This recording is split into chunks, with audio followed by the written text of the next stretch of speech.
Hola, ¿qué tal?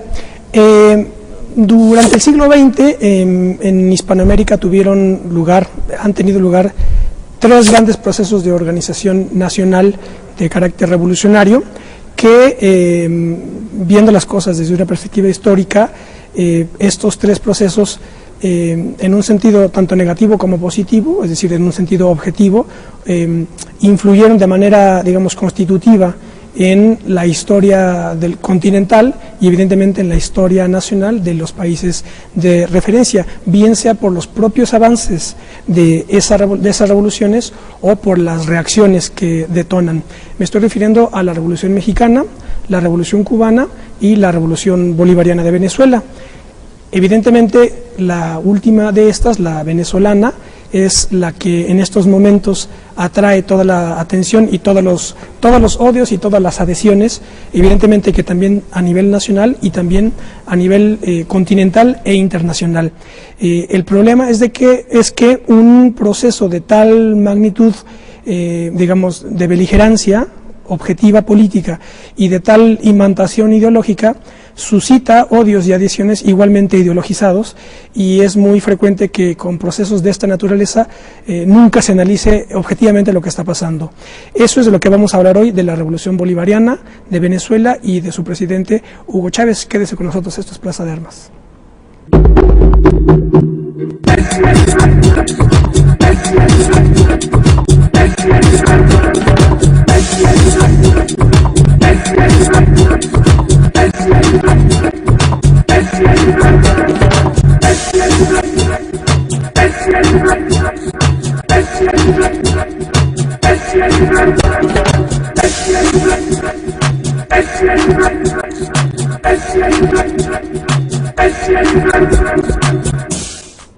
Bueno, pues qué bueno que están con nosotros en otro debate de Plaza de Armas. Les voy a recordar nuestro correo electrónico, plazadearmas c21@gmail.com, y nuestra página propia, www.plazadearmas.tv. Bueno, pues tengo el honor de saludar a uno de nuestros invitados. Se trata del embajador Jorge Eduardo Navarrete. Hola, embajador. ¿Qué tal? Gracias por estar con nosotros. Con todo gusto. El embajador Navarrete ha sido embajador entre muchos otros países en Venezuela, precisamente, además de haberlo sido en Alemania, Serbia, Montenegro, China, Chile, usted me corrige, embajador, Brasil, Austria, Yugoslavia, también en Naciones Unidas, y fue subsecretario de Políticas y Desarrollo Energético en la Secretaría de Energía. Bueno, lo corrijo. Fui embajador en Yugoslavia, no en Serbia, Montenegro, que son estados que vinieron después de la desaparición de Yugoslavia. Correcto. Cuando yo estaba ahí eran repúblicas federadas dentro de la República Federativa Yugoslava. Y también fui subsecretario de Relaciones Exteriores. Muy bien. Pues es un honor que esté con nosotros el embajador Navarrete, y también nos acompaña, quien ya lo ha hecho en otras ocasiones, Antonio Hernández. Hola, Antonio. ¿Qué tal? Recordarán, Antonio es de nacionalidad venezolana, pero ya lleva aquí años estudiando en México, maestría en Ciencia Política en el Colegio de México, y actualmente estudia doctorado en Estudios Políticos en la UNAM, ¿verdad? En la Facultad de Ciencias Políticas. Bueno, pues ya les digo, hablar de Hugo Chávez o de la Revolución Bolivariana inmediatamente le pone a la gente, ¿verdad?, los pelos de punta. Bien sea si están a favor o en contra. Por ejemplo, tenemos a todos los que están en contra, podemos nombrar, por ejemplo, a personalidades como don Enrique Krause, que no sé en qué año publicó este libro, 2008, Enrique Krause publica este libro, El poder y el delirio, se lo publica Tusquets, que es en fin, creo que estuvo en Venezuela, y son un poco las crónicas y análisis que hace. Podríamos considerar a Enrique Krause, a Jorge Castañeda y, por ejemplo, a Andrés Oppenheimer, el programa que tiene en Televisa, como, digamos, los antichavistas y los anticastristas, ¿verdad?, como, digamos, intelectuales orgánicos del capitalismo liberal democrático, ¿no? Y por otro lado, pues los que apoyan a Hugo Chávez, pues pienso, así tengo aquí varios libros. Por ejemplo, Richard Gott, que es un periodista inglés, tiene este libro editado por Verso. Verso es la editorial que edita la New Left Review en Inglaterra. Este es un libro de 2000, en la sombra del libertador Hugo Chávez y la transformación de Venezuela, de Richard Gott. Tenemos pues a la ya clásica y conocidos por todo, Marta Harnecker, Venezuela, una revolución sui generis del siglo XXI. Tenemos, por ejemplo, en plan trotskista y Cuarta Internacional, Alan Woods, La Revolución Bolivariana, un análisis marxista, publicado por la Fundación Federico Engels. Y tenemos, por ejemplo, a conversaciones con Heinz Dietrich, Hugo Chávez, El destino superior de los pueblos latinoamericanos y el gran salto adelante. Además de estos analistas de uno y otro bando, ¿verdad?, en donde más o menos se pueden encontrar ciertas coordenadas, ¿verdad?, ciertos conceptos, está toda la panoplia de periodistas que ya se mueven más en el nivel panfletario, por ejemplo, yo que sé, Joaquín López Dóriga o Oscar Mario Beteta en la radio, ¿verdad?, que lo único que hacen es pues sacar a Hugo Chávez haciendo alguna declaración muy beligerante, ¿verdad?, entonces escandaliza a la gente, y en fin, esos son yo creo que los peores porque no se entiende nada. Y después están pues ya los antiglobalización, como yo que sé, Manu Chao, ¿verdad?, que a lo mejor va a Venezuela y de parte con Hugo Chávez, pero pues tampoco es demasiada garantía Manu Chao, ¿verdad?, en términos ya conceptuales y de análisis. Así que bueno, la Revolución Bolivariana, dicho esto con espíritu de notario, es decir, objetivamente, es un proceso que está teniendo lugar en Venezuela con muchísimas implicaciones, que abreva evidentemente de la Revolución Cubana y de la Mexicana, pero que encuentra sus claves ideológicas, y esto es algo que nunca se dice, y con esto ya le cedo la palabra a mis invitados. Voy a mencionar nada más las tres fuentes ideológicas de la Revolución Bolivariana, que son lo que llama Chávez el árbol, las tres raíces, ¿verdad? El árbol de las tres raíces es la raíz bolivariana, la raíz zamoriana de Ezequiel Zamora y la raíz robinsoniana, refiriéndose a Simón Rodríguez, que fue el mentor de Simón Bolívar. Entonces tenemos Simón Bolívar, Simón Rodríguez y Ezequiel Zamora, y cuatro, digamos, directrices maestras de este proceso: revolución antiimperialista, revolución democrático-burguesa, contrarrevolución neoliberal y la pretensión de llegar a una sociedad socialista del siglo XXI, que es como que se conoce socialismo del siglo XXI. Adelante, embajador Antonio. Embajador, usted estuvo en Venezuela ¿en qué años? A principios de la década de los 70s, cuando el fenómeno actual de Hugo Chávez era inimaginable en un país que disfrutaba de una bonanza petrolera sin precedente. Quisiera empezar por comentar dos puntos de su introducción. Yo tengo la impresión que es muy pronto para colocar a la Revolución Bolivariana de Venezuela en el mismo plano de análisis histórico de los otros dos movimientos revolucionarios del siglo XX que usted mencionó, el mexicano y el cubano. Probablemente hacia 2025 se pueda tener una idea de si en efecto esta revolución bolivariana significó el tipo de transformación nacional, regional, continental, que de alguna manera y con diversos matices y manifestaciones provocaron las otras dos. Creo que hay elementos que permitirían esperarlo, pero que hay otros que permitirían también pensar que Hugo Chávez va a ser uno más de las notas de pie de página de los libros de historia de la segunda mitad del siglo XXI, y se va a perder mucho de la influencia que ahora parece ejercer. Lo que digo no es predecir ni una cosa ni otra, sino decir que todavía no tenemos la perspectiva suficiente como para hacer un juicio tan definitivo al respecto. Y por otro lado, coincidir y subrayar algo que usted dijo que me parece muy bien: el fenómeno de la revolución bolivariana, pero sobre todo el fenómeno de Chávez, ese personaje tan singular, suscita o animadversión o idolatría, y deja poco espacio para un análisis más objetivo, más cuidadoso, más equilibrado, que es el que debe intentarse, Claro.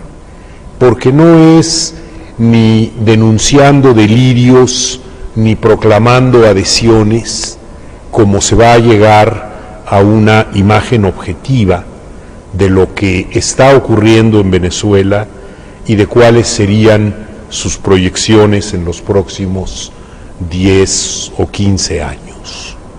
Venezuela, la experiencia de Chávez, cumplió este febrero 21 años.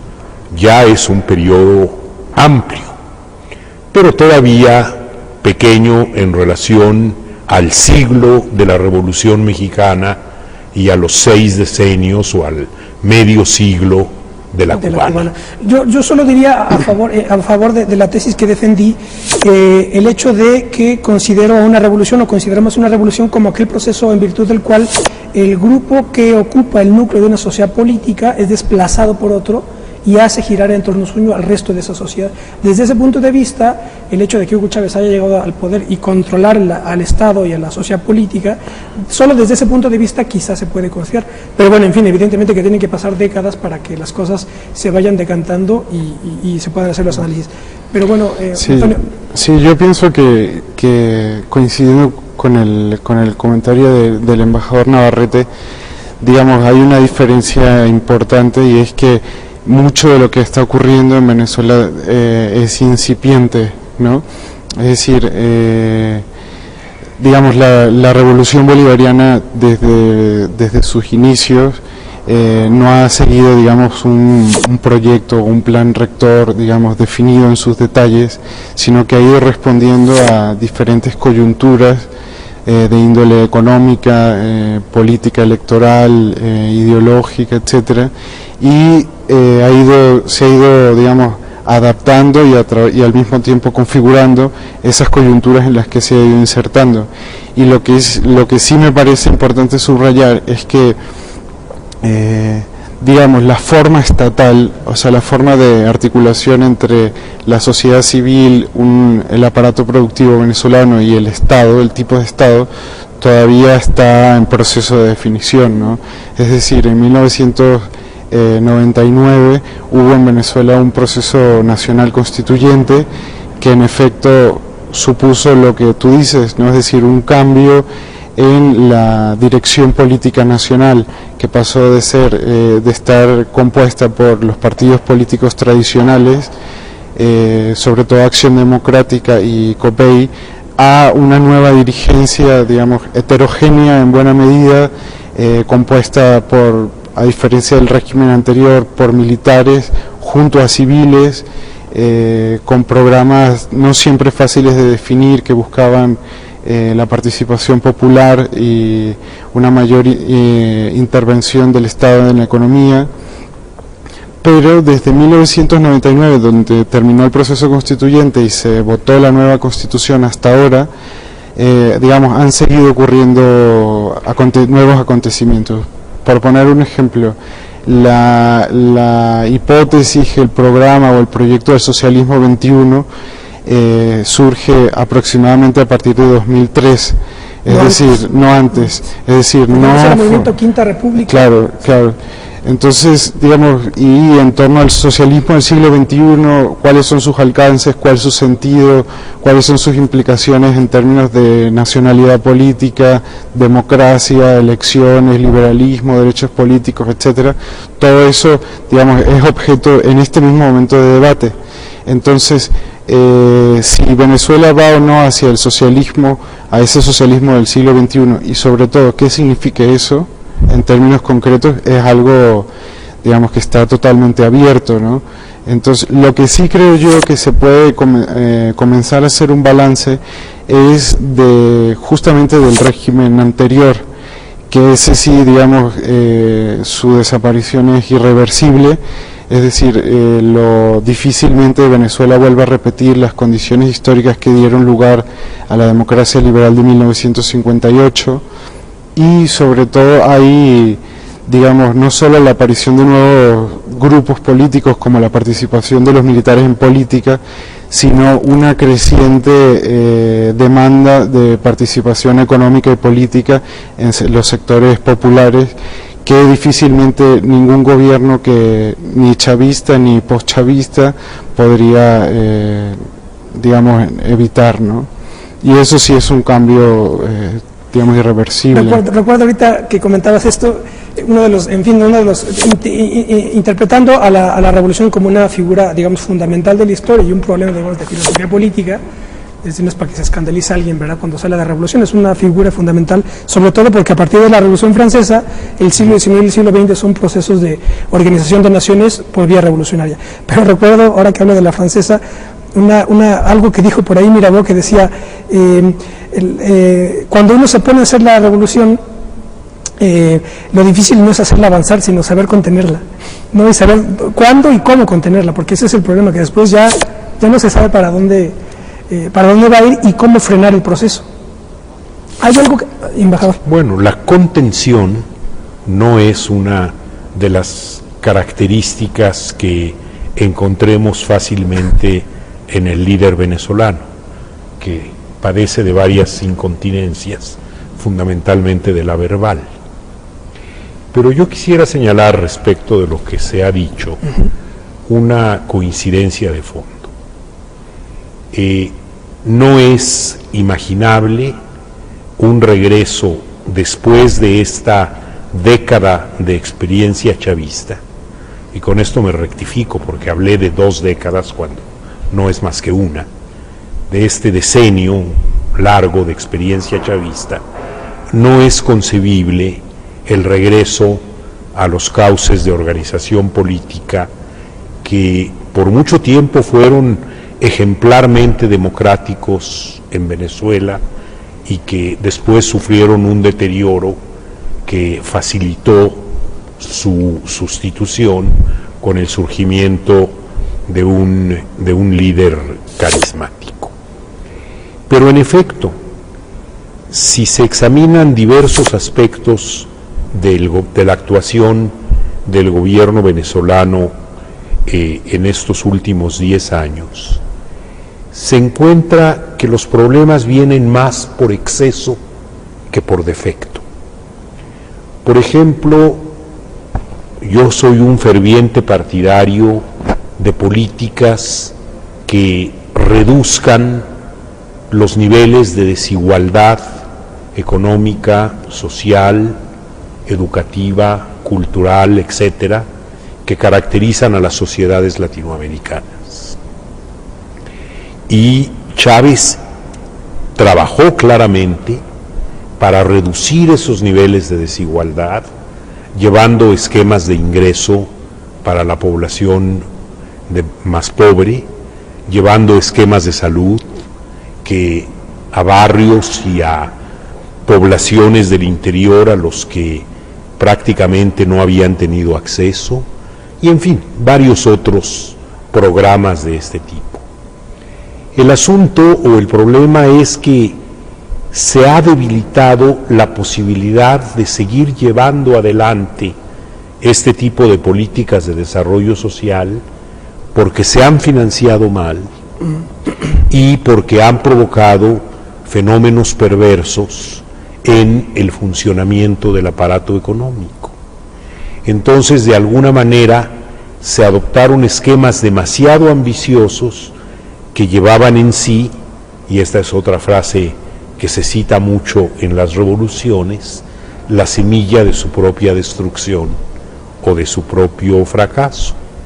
Pero hay tiempo para rectificar, y creo que en este momento no se pueden dar cosas por decididas o supuestas en la experiencia venezolana. Creo que habría tiempo de reconocer lo que no se ha hecho bien y de rectificar, pero tampoco hay muchos indicios de que se quiera proceder en ese sentido. Vamos a hacer un corte, estamos hablando sobre la revolución bolivariana y sobre Hugo Chávez, estamos de vuelta en un minuto.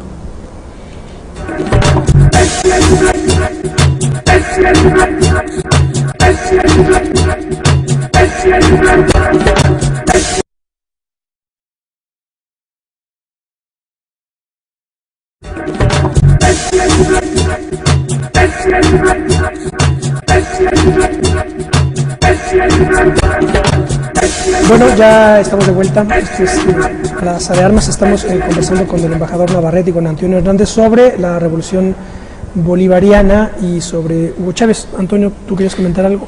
Sí, yo quería decir que hay algo que no siempre se suele tener en cuenta cuando se analiza la situación venezolana de los últimos 10 años, o quizás más, y es lo siguiente.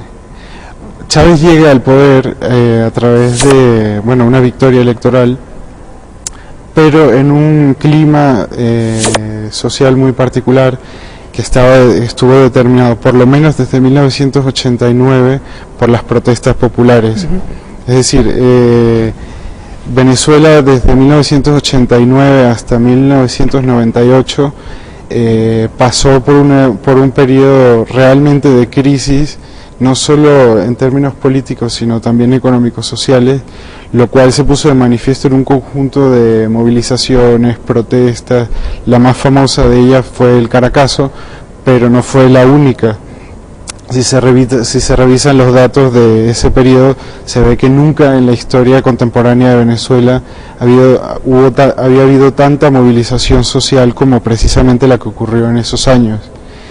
Pero no solo hubo mucha movilización, sino que esa movilización tenía ciertas características que la hacían diferente de las movilizaciones obreras o campesinas tradicionales.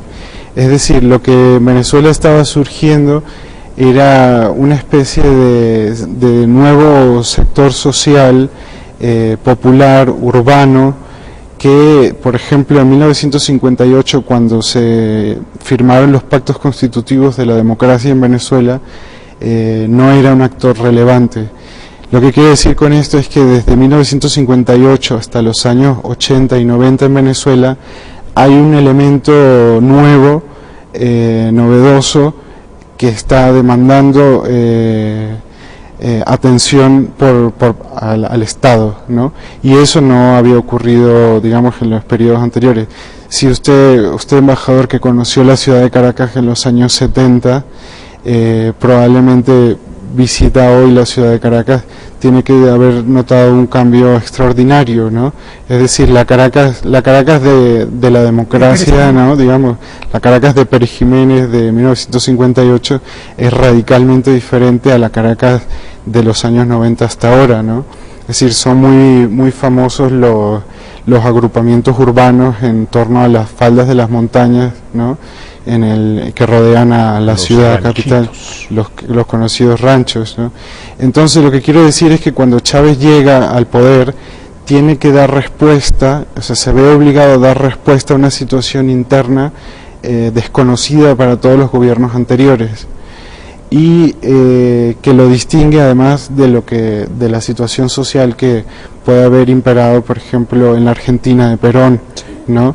Es decir, es un sector social no organizado, de carácter urbano, movilizado y demandando muchas cosas, y que no fácilmente entra por los cauces institucionales ni de los partidos políticos ni de los sindicatos, ¿no? Entonces, todas las experiencias, digamos, o experimentos que se han hecho en Venezuela en los últimos 10 años de organización popular, que pasan desde los famosos círculos bolivarianos hasta actualmente los consejos comunales, tienen que ver con un intento del Estado de dar organización a grupos que previamente no estaban organizados, ¿no? Entonces eso, digamos, supuso y en buena medida supone todavía un reto extraordinario para el gobierno de Chávez. Es decir, cómo dar una organización política a sectores que no la consistente tenían, y duradera, ¿no? Que sea consistente y luego que no dependa del líder, que ese es el gran problema siempre. Exactamente. ¿No? Que necesita del líder que... Claro, piensen ustedes que cuando Chávez ganó, digamos, estaba la organización que lo apoyaba, la principal de ellas era el Movimiento Quinta República, que se había formado unos meses antes de las elecciones. Básicamente era una plataforma electoral. Ahora el partido que apoya al gobierno es el Partido Socialista Unido de Venezuela, que es un intento de dar una estructura partidista a todo ese movimiento social y de masas que ha apoyado a Chávez en los últimos años. Pero son cosas que están en curso. Bueno, ¿no? hay varias cosas ahí Sí. que yo creo que vale la pena subrayar. Una es que todo el fenómeno de la revolución bolivariana no se entiende si no se tiene en cuenta el lento y sostenido deterioro de los regímenes democráticos que la precedieron. Es muy complejo explicar por qué hubo este desencanto progresivo con la democracia representativa en Venezuela, que hacia finales de los años 90 llevó a los venezolanos, al igual que lo hicieron poblaciones de otros países, a decir significativamente que se vayan todos y a buscar un recambio prácticamente total. Se había dado con otras características, con el ascenso de Fujimori en Perú y con otras características con la caída de la Rúa en Argentina.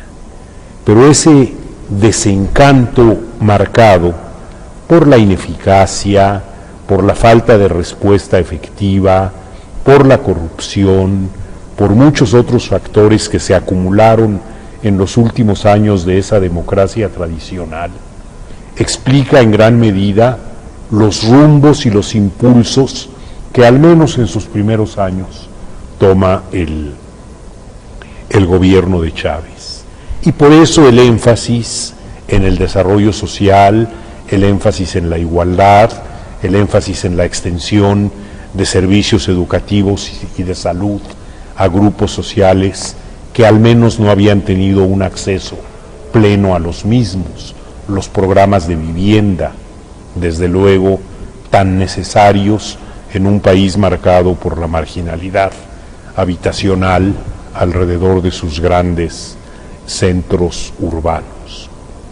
Pero yo pienso que la pregunta clave en este momento, después de los episodios que han ocurrido, y quisiera recordar uno muy brevemente, hace apenas 2 años, en febrero de 2008, hubo una reforma monetaria en Venezuela similar a la de México. Se quitaron 3 ceros de la moneda y se creó el bolívar fuerte, equivalente a 1000 bolívares anteriores. La reforma, si bien hizo más fácil aritméticamente las transacciones, no tuvo un efecto significativo en el freno de la inflación, no tuvo un efecto significativo en evitar el mercado paralelo de divisas en un país con un régimen formal de control de cambios. Fue un poco una medida de aparador para que las cosas se vieran mejor, como lo fue en buena medida la mexicana. No olvidemos que en este momento el tipo de cambio en México está un poco por encima de los 12.50 pesos, que era el tipo de cambio tradicional, solo que en el intermedio hubo una reforma monetaria que quitó 3 ceros. Sin ella, el dólar costaría ahora entre 12.500 y 13.000 pesos mexicanos por unidad. Y en Venezuela, después de la reforma monetaria, se ha vuelto a ampliar la brecha entre el dólar controlado, el sujeto al régimen de cambios, y el del mercado paralelo.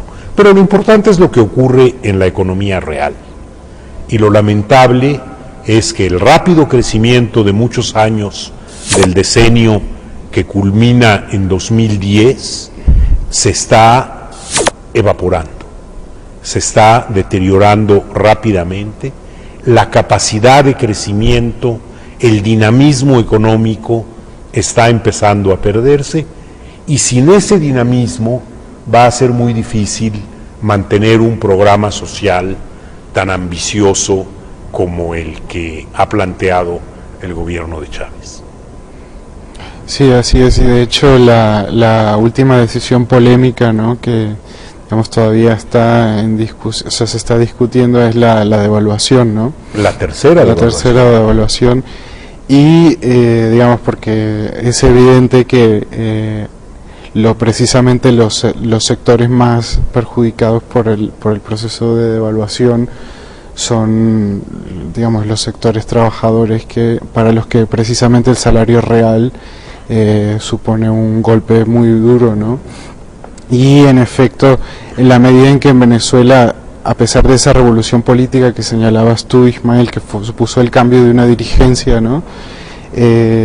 No haya habido una transformación económica estructural, es decir, que el modelo rentístico heredado ya no solo de la democracia liberal, sino también de gobiernos anteriores, en lo fundamental permanezca igual, hace en efecto que, por ejemplo, todo lo que se llama políticas sociales, ¿no?, tengan los pies de barro, ¿no? Es decir, dependan de las fluctuaciones del mercado petrolero, y en ese sentido ponen en cuestión su capacidad para permanecer en el tiempo. Es decir, hasta qué punto las políticas sociales, las misiones, la atención médica, educativa, etcétera, los sectores populares tienen la capacidad de mantenerse en el tiempo y de constituir la base de un nuevo Estado. Eso es muy difícil que se logre si no hay una transformación de la estructura económica venezolana tradicional, que sigue siendo, con Chávez como antes de Chávez, básicamente petrolera y rentística. Entonces, eso sí es indiscutible, ¿no? Probablemente vaya a ser la reducción del gasto fiscal inevitable en este momento lo que comience a minar las bases del gobierno de Chávez, más que la acción de los grupos opositores, ¿no? Por eso Juan Pablo Pérez Alfonso, sí, el fundador de la OPEP, el gran ministro de Petróleo y Energía de Venezuela, hablaba del excremento del diablo al referirse al petróleo. El petróleo. Una cascada de ingresos no ganados que lleva a olvidar muchas otras cosas y que cimenta una dependencia perversa respecto de los mismos.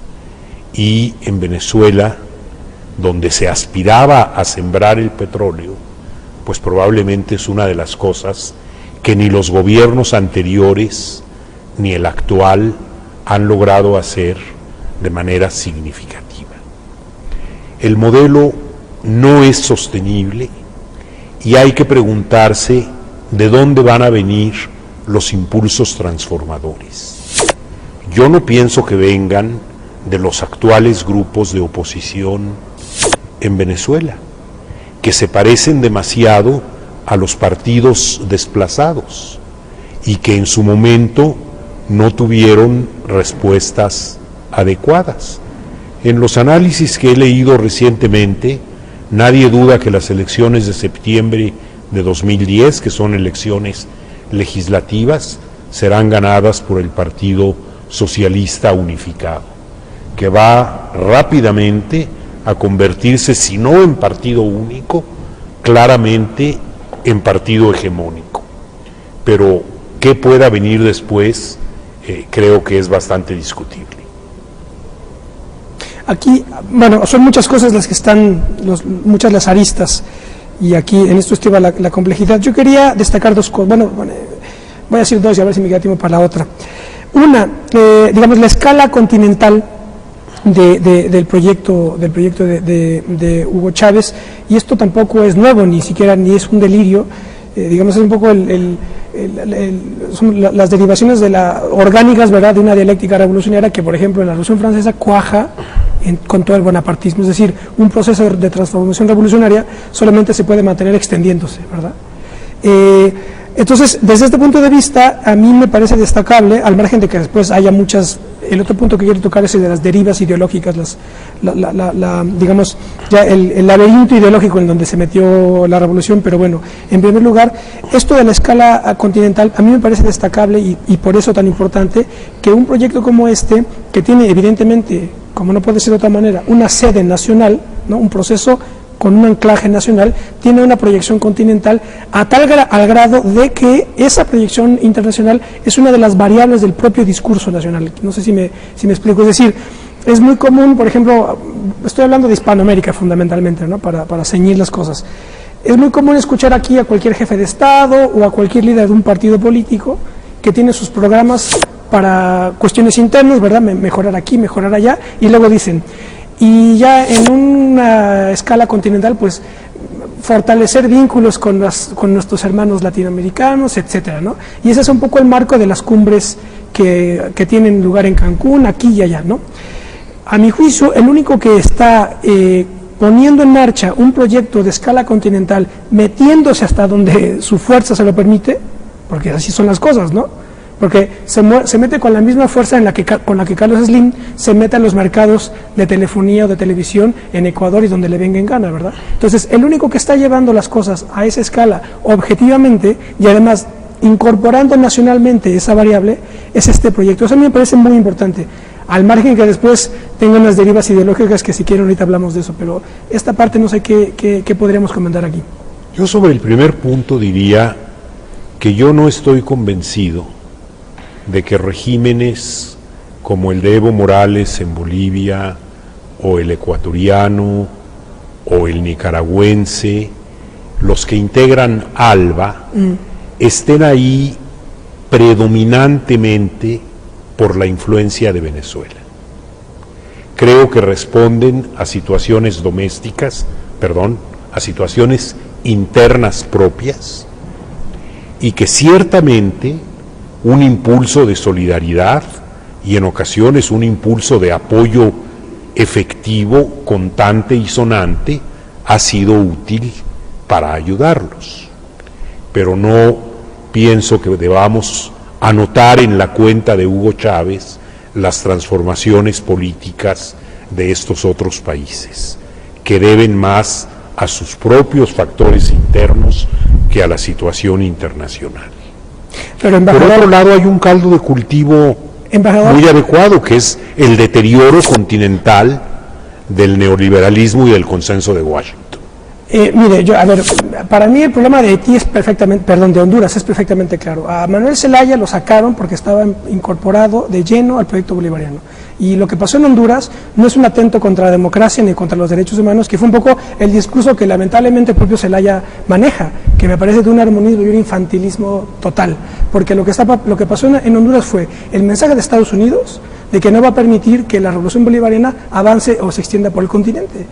Yo lo veo así de claro, o sea, no es una cuestión de, porque todo el mundo dice, no, es que pues son muy malos porque atentaron contra la democracia. No es cierto, atentaron contra la revolución bolivariana y su expansión en uno y en otro país. Yo lo veo así. Yo ahí no coincido. En una conversación reciente alguien dijo, y creo con razón, que de los golpes de Estado ocurridos en América Latina en los últimos 30 o 40 años, el único en el que la embajada estadounidense no ha estado detrás es el de Honduras. En Honduras hubo una reacción de la oligarquía. Bueno, la CIA normalmente está integrada al personal diplomático de las embajadas. En Honduras hubo una reacción golpista del sector de la oligarquía interna que vio amenazados sus intereses. Y es lamentable que el hemisferio como tal, con la OEA o con los organismos latinoamericanos, haya permitido que ocurriera un golpe de Estado. Porque los economistas hablan de efecto demostración y los politólogos hablan de malos ejemplos. Y eso claramente fue un mal ejemplo. Puede discutirse mucho hacia dónde iba Zelaya, si buscaba la reelección, que no es pecado. Uribe la buscó hasta que lo pararon en el Poder Judicial, y Cardoso la buscó hasta que modificó la Constitución para permitirla. ¿Por qué nadie se alarmó en ese momento? Bueno, las circunstancias internas eran diferentes. Quienes derribaron a Zelaya fueron los propios oligarcas hondureños. Pero no es nuestro tema, perdón. Vamos a dejarlo aquí, vamos a hacer un corte y estamos de vuelta con ustedes.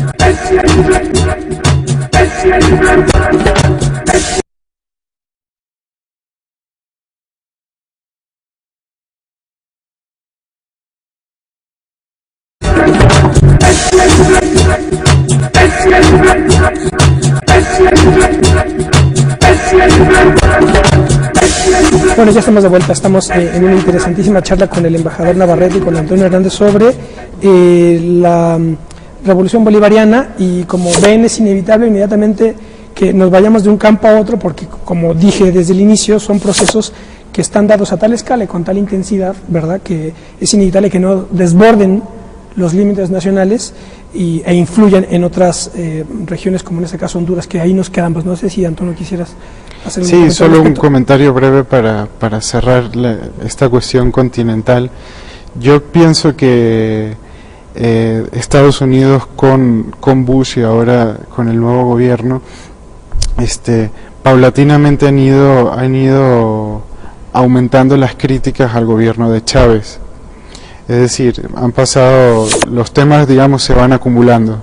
Pasan de el apoyo implícito o explícito al narcotráfico a las recientes noticias que hablan de una supuesta vinculación con el terrorismo de la FARC o el de ETA, ¿no? Entonces, luego hay importantes desplazamientos militares muy cerca de la frontera con Venezuela, que es el caso de Colombia, y cada vez críticas más duras a las relaciones exteriores de Venezuela, es decir, las relaciones sea con Rusia, con países árabes, etcétera, ¿no? Y dentro del propio continente.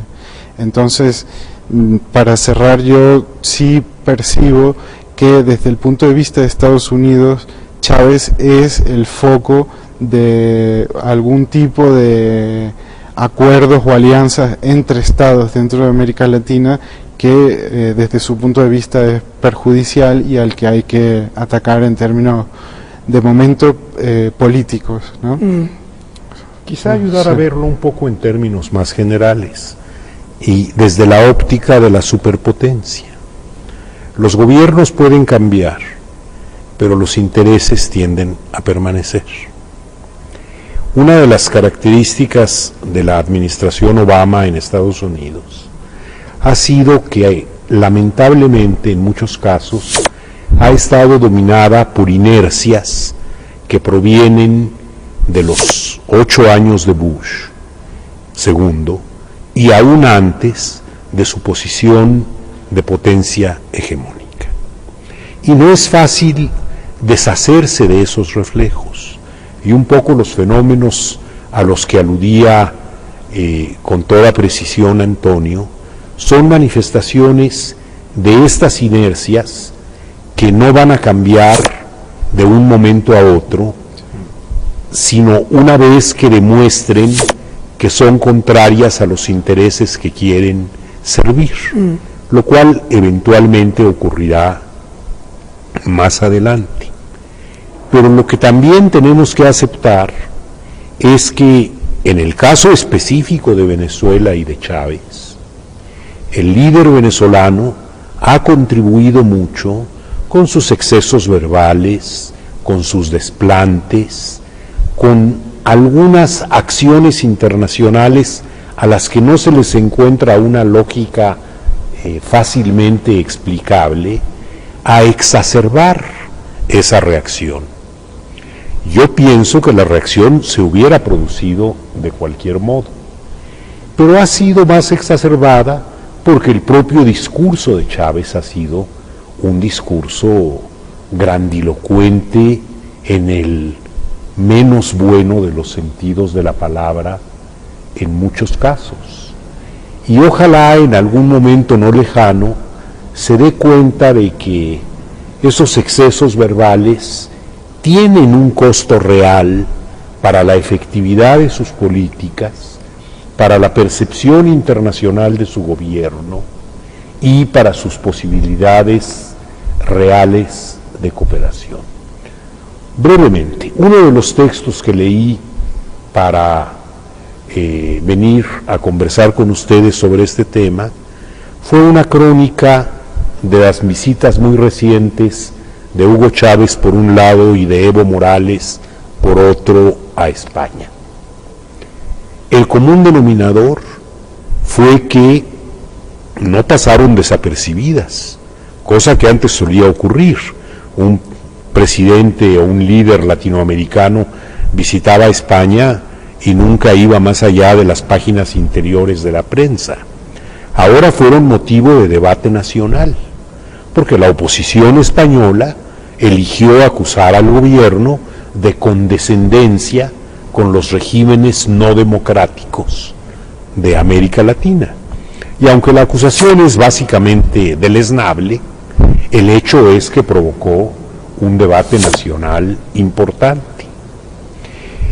Ya lo decíamos al principio, Chávez suscita reacciones extremas, pero en bien de su proyecto, si es que su proyecto sigue conservando los aspectos positivos de los primeros años, sería bueno que él mismo y sus colaboradores procuraran un clima más distensionado, menos crispado, como dirían los franceses, para llevar adelante sus políticas dentro y fuera del país. Bueno, caray, pues nos quedan 4 minutos, son muchos los temas que quedan, pero ahora que usted menciona esto del viaje, de los viajes de España, entramos en las cuestiones de las derivas ideológicas, que son varios, son muchas las derivas en el sentido negativo, que se está permitiendo todo. Una, que se cayó la Unión Soviética, y entonces que ahora hablar de socialismo ya no tiene esa apoyatura, tiene otras apoyaturas que son antinorteamericanas, que a mi juicio son delirantes, como puede ser la alianza con el Islam. Con el Islam no tanto con los países árabes, pero sí con el Islam. Es un salto cualitativo nuevo que ya, digamos, perfila un contexto radicalmente distinto. Una cosa era un socialismo marxista-leninista ¿verdad?, con armas AK-47. Otra cosa es tener apoyaturas con el Islam, porque no hay nada que ver con un racionalismo ateo que se puede defender desde el marxismo, con alianzas con regímenes teocráticos musulmanes. Y la otra deriva tiene que ver un poco con esta visita a España, que es la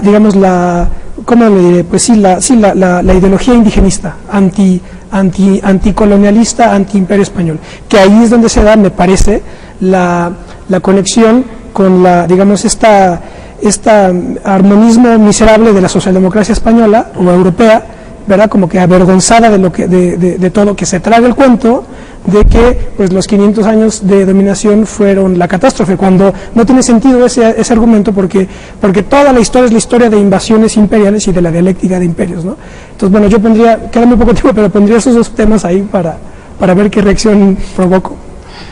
Sí, bueno, la cuestión de la ideológica en Venezuela creo que es un tema, digamos, que requeriría un tratamiento muy largo, porque en los últimos años empiezan a aparecer publicaciones donde se intenta describir la historia de la conformación ideológica inicial de esos militares, ¿no?, que en los años 80 en los cuarteles empezaron a formar grupos, ¿no?, de discusión política, etcétera, que se concreta en lo que tú citabas al comienzo, que era lo del árbol de las 3 raíces. Pero claro, ha sido un proceso indetenible, y desde el árbol de las 3 raíces hasta lo que está ocurriendo hoy en Venezuela, pues ha habido muchos cambios y cortes, ¿no? Entonces yo simplemente, me gustaría, ya para cerrar brevemente, decir que la revolución bolivariana carece de una ideología definida desde sus comienzos, ¿no?, que esa visión continental, que en efecto formaba parte de la idea de Bolívar y de la Unión Panamericana, etcétera, no es una idea original de Chávez y de los militares, sino que forma parte de la historia ideológica o de las ideas en Venezuela, aunque lo que sí es cierto es que por primera vez en la historia de Venezuela, con Chávez, la figura de Bolívar y el bolivarianismo, esa especie de unidad entre el nacionalismo y el continentalismo, se convierte en parte de un programa político, ¿no?, con una cierta base social o base popular, ¿no? Entonces eso sí es una novedad que, bueno, en fin, no tenemos tiempo de analizar, pero que quisiera dejar planteada, ¿no? Pero tampoco hay que olvidar cuestiones más concretas, incluso si se quiere más pedestres, más allá de el enfoque ideológico de estos temas. La relación internacional de Venezuela que más se demoniza es su colaboración con la República Islámica de Irán. El hecho de que Ahmadinejad haya ido a Caracas y que Chávez haya ido a Teherán y que parezcan entenderse. Irán y Venezuela, independientemente de las cuestiones ideológicas, tienen intereses económicos y tecnológicos en conjunto muy importantes. Son países que quieren optar por la opción nuclear en materia energética, son productores importantes de petróleo que comparten un mercado del que dependen vitalmente, y lo absurdo sería que los gobiernos venezolano e iraní no hablaran entre ellos y no trataran de entenderse, y no necesariamente verlo desde el prisma ideológico es lo que nos va a permitir analizar el fondo de esa relación, que incluso provoca un viaje de la secretaria de Estado estadounidense a América del Sur para ver si se puede contener la creciente influencia de Irán en el subcontinente. Yo pienso que ahí abajo lo que hay son intereses comunes en economía, en tecnología, en desarrollo energético, que en buena medida son independientes de los factores ideológicos que se han mencionado, que tienen su rol también, pero no hay que olvidar los viejos factores económicos que están en la base de muchas cosas. Bueno, pues se nos quedan muchas cosas por discutir, así que si me lo permiten los volveré a invitar. Muchas gracias, embajador. Gracias a Antonio. ustedes, gracias. Bueno, pues esto fue Plaza de Armas. Habrá que analizar después Bolivia también, allá lo haremos, así que nos vemos la próxima. Hasta pronto.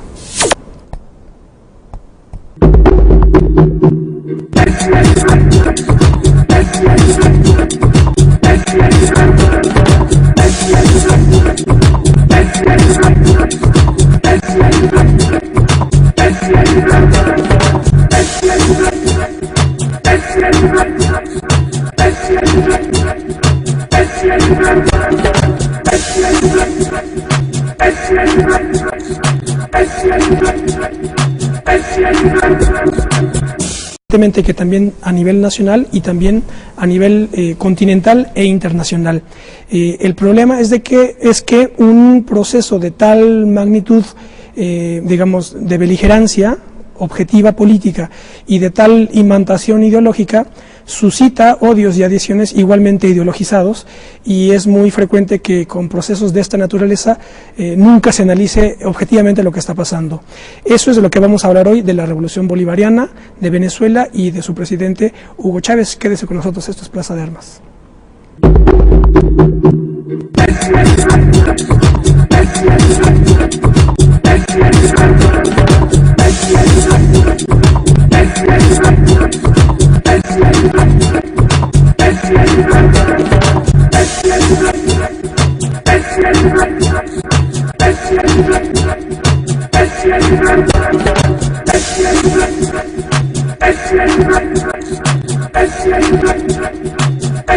Federativa Yugoslava, y también fui subsecretario de Relaciones Exteriores. Muy bien, pues es un honor que esté con nosotros el embajador Navarrete, y también nos acompaña, quien ya lo ha hecho en otras ocasiones, Antonio Hernández. Hola, Antonio. ¿Qué tal? Recordarán, Antonio es de nacionalidad venezolana, pero ya lleva aquí años estudiando en México, maestría en Ciencia Política en el Colegio de México, y actualmente estudia doctorado en Estudios Políticos en la UNAM, ¿verdad? En la Facultad de Ciencias Políticas. Bueno, pues ya les digo, hablar de Hugo Chávez o de la Revolución Bolivariana inmediatamente le pone a la gente, ¿verdad?, los pelos de punta, bien sea si están a favor o en contra. Por ejemplo, tenemos a todos los que están en contra, podemos nombrar, por ejemplo, a personalidades como don Enrique Krause, que no sé en qué año publicó este libro, 2008, Enrique Krause publica este libro, El poder y el delirio, se lo publica Tusquets, que es en fin, creo que estuvo en Venezuela y son un poco las crónicas y análisis que hace. Podríamos considerar a Enrique Krause, a Jorge Castañeda y por ejemplo a Andrés Oppenheimer, el programa que tiene en Televisa, como digamos los antichavistas y los anticastristas, ¿verdad? Como digamos intelectuales orgánicos del capitalismo liberal democrático, ¿no? Y por otro lado, pues los que apoyan a Hugo Chávez, pues pienso así, tengo aquí varios libros, por ejemplo Richard Gott, que es un periodista inglés, tiene este libro editado por Verso. Verso es la editorial que edita la New Left Review en Inglaterra. Este es un libro de 2000, en la sombra del libertador Hugo Chávez y la transformación de Venezuela, de Richard Gott. Tenemos pues a la ya clásica y conocidos por todo, Marta Harnecker, Venezuela, una revolución sui generis del siglo XXI. Tenemos, por ejemplo, en plan trotskista y Cuarta Internacional, Alan Woods, la revolución bolivariana.